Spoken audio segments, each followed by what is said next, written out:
Hello everybody, I'm going to talk about Nebosh. This is IGC 1, International Certificate 1 of Safety, Element 2. In this Element 2, I'm going to talk about a topic called Health and Safety Management System Plan. Key elements of a health and safety management system. You're talking about the ILO. ILO means the International Labour Organization, the guidelines or occupational safety and health management system in 2001 was signed. The ILO or the OSH, right? OSH means Occupational Safety and Health Management in 2001 provide a method for development and maintenance of effective system and procedure, right? So this simply means that in 2001 this law was signed, right, by the International Labour Organization and the Occupational Safety and Health. Why they sign this law is to control or to monitoring organization or employments or companies, right? Because sometimes company will employ people, they use them for human trafficking, or they are not following the labor contract. So according to this ILO and this ISO or this OSH, they are there to secure the lives and property and the safety for every citizen of every state. Laws are different from country to country, but they are there that they make sure that every company are certified that they follow these laws, right? All countries, they should follow the labor law. They call this the labor law, and also the ISO, International Standardized Organization. They have the occupational health and safety requirements. They need to follow this one and be certified, right? So I will proceed further. The key elements of these are the same are for other management process. These as follow. They are there to set the health and safety policy, then to organize staffs and assign roles and responsibility for health and safety. Then they are there to plan and implement the system. Then they are there also to evaluation, right, or monitoring or review any standard or system, right? Then also action for improvement. They are there for action of improvement. That is to implement any necessary adjustments in any labor law. They are there to adjust it. Then also auditing the effectiveness and reliability of safety system in order to continual improvement. So they are there also to monitor the continual or how this company or organization they are running, and to make amendments of any laws, right? They need amendments in safety rules and regulation. So according to the according to the OHSAS in 18001, the Occupational Health and Safety Management System, you have the continual improvements, right? They are there to make continual improvements. The occupational health and safety policy, they are there. Then they are there for planning, right? That is the International Labour Organization and the OSH. They are there also for planning. They are also for implementation and operation. Then they are there also to check and correct any action they need to make. Then they are there also to management review. So these are the cycle of the ILO, right? So the first one is step they set a step or healthy safety policy. Then they organize staffs, right? Then they plan the implementation system. Then the evaluation or monitoring or review the standard system. Then action also, they implement the improvements. Action also for improvement, right? Then they audit all these company or safety organizations, right? Or every company or government or country, right? It depends. Then I'm going further to explain about the purpose and importance of health and safety policy. What is policy? Policy simply means that it's a written document that we use as a legislation, as a law, for people to follow that rules and regulation. So that is the policy that they should follow. If you violate it, then this is also have been made law through a company. A company also said that this is our policy. Everybody needs to follow the policy of this our organization. So I'm going to explain about the purpose and importance of health and safety policy. A health and safety policy sets out the organization aim with regarding to health and safety, right? Number one, their purpose is to identify the responsibility and the allocating duties of employee and management. That is number one. Number two is to coordinate the activities to identify or analyze and implement solution to potential safety problem. This simple means that this organization or the health and safety, they are there to coordinate, for people to understand that this is what we should do, and the employer also should understand this is how we are going to implement the safety precaution, the safety implementation. This is what we should do. These are the potential threats our company is going to facing. Our company is going to face bankruptcy. Our company is going to face gain by 2025. So these are their policies, right? Then number three, they also define the arrangements for promoting and planning and control any aspect of health and safety in their workplace. So also they are there to monitor or to implement any added advantage for their company or their organization or their offices to be secure and protect, or for the welfare of their staff, right? Then I'm going to talk about the aim and objective of this policy in health and safety. What is their aims and objective? The policy is normally in a 3 section.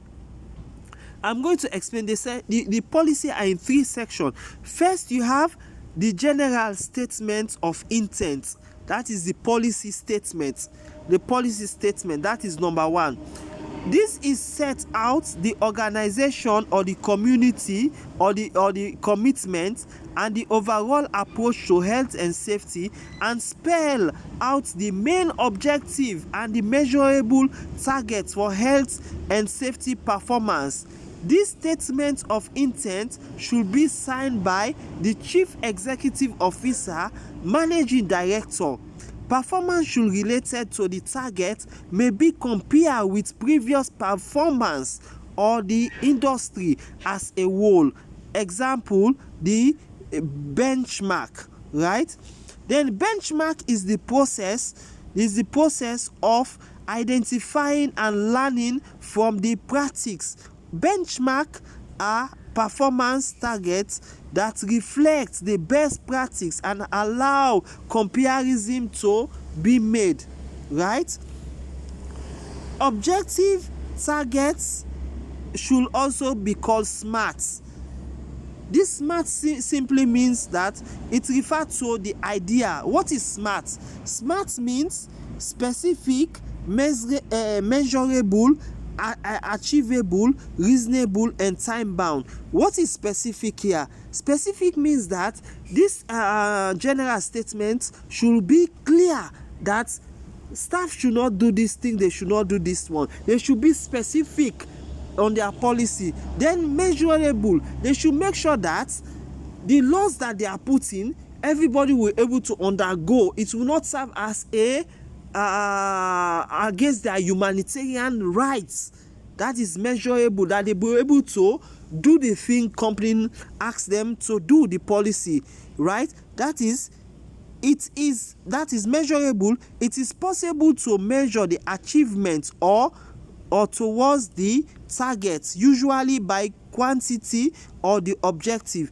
Then achievable, aiming achievable, that is smart, aiming achievable. It can also be done. That's the policy that they make. It can also be done, right?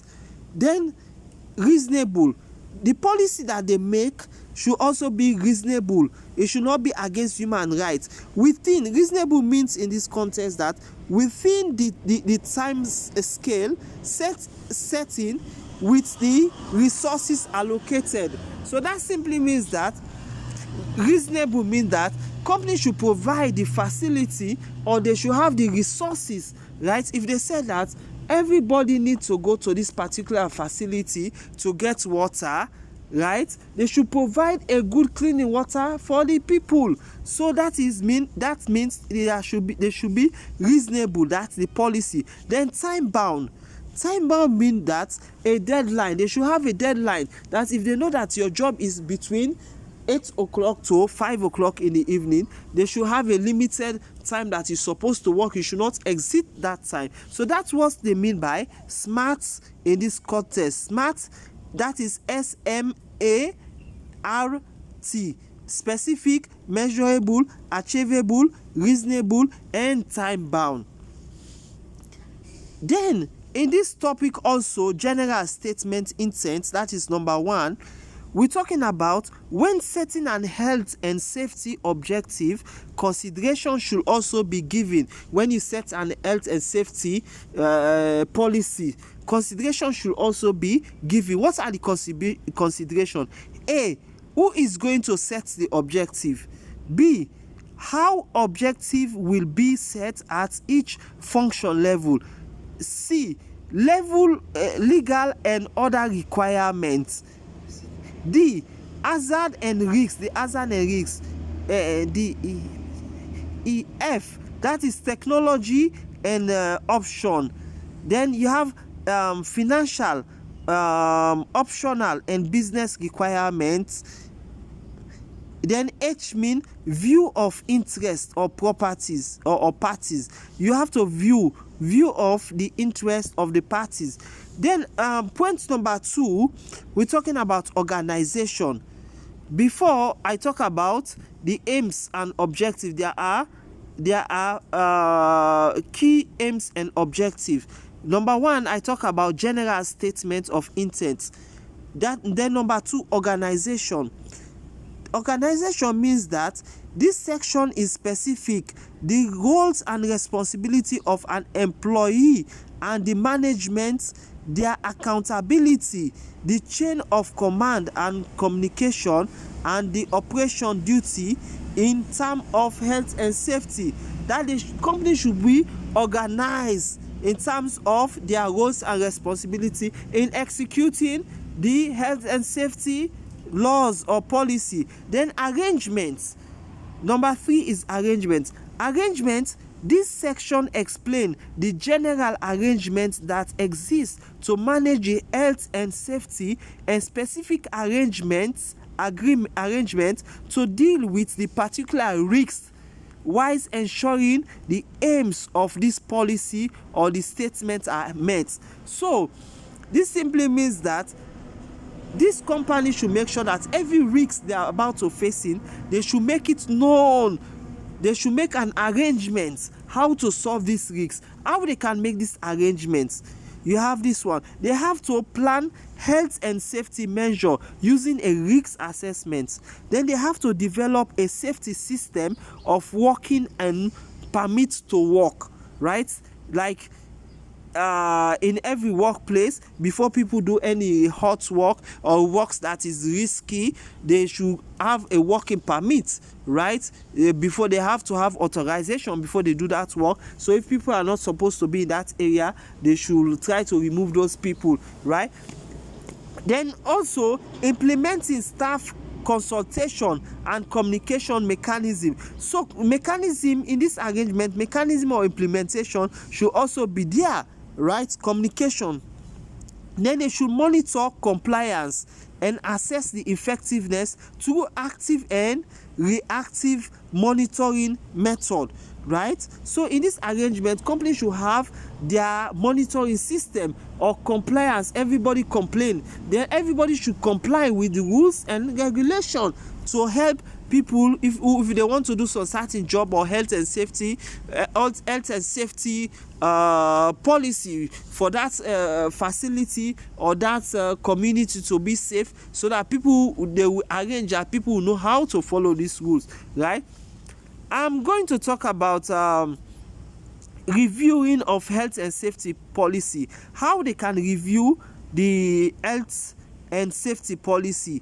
An organization health and safety policy should also be reviewed if when, number one, they should be reviewed when that the structure of the organization and the key personnel change. If they change personnel, then the organization change premises. When organization like the office is in this particular location in west, they change to north, to another areas, they should visit the policies again, because maybe the other facility they go, some certain safety precautions or policy will change, so they have to change this policy also. Then number 3, working arrangements also should be changed, right? Then new process are introduced. Then point number 4, an auditing or risk assessment is also required. They need to audit this place, the new location they go, they need to audit this place. Then there should be an enforcement or action or as a consequence of finding from accident or investigation. They should check all these areas. If they, like one company is there, they decide to relocate into another place, they should check and monitor this system, right? Then also, you're talking about law change. Law change also, when you change from one community or from one country, shift your business to another country or company, they have to check the laws again. You have to revisit your policy, your company policy. Maybe the climate there is not conducive for your staffs. It depends, right? Or transportation is not conducive for people, so you have to relocate. You have to revise your laws, right? Then also you're talking about consultation with employee or their representative highlights the deficiency. So that simply means that you have to talk to your employee. What are their constraints they are facing, so they will understand. Then you also add and revise your policies, right, of your company policies. Then also a third party request. That is insurance company or customers or clients, right? Then we're talking about another point. Sometimes has passed since the policy was developed. So to conceptualize all this topic of health and safety management, we need to understand what is the ILO and the OHS. ILO means that the International Labour Organization guidelines. Then the Occupational Safety Health and Management. These are there is a rules they signed on 2001 to guide people who are working in every country, that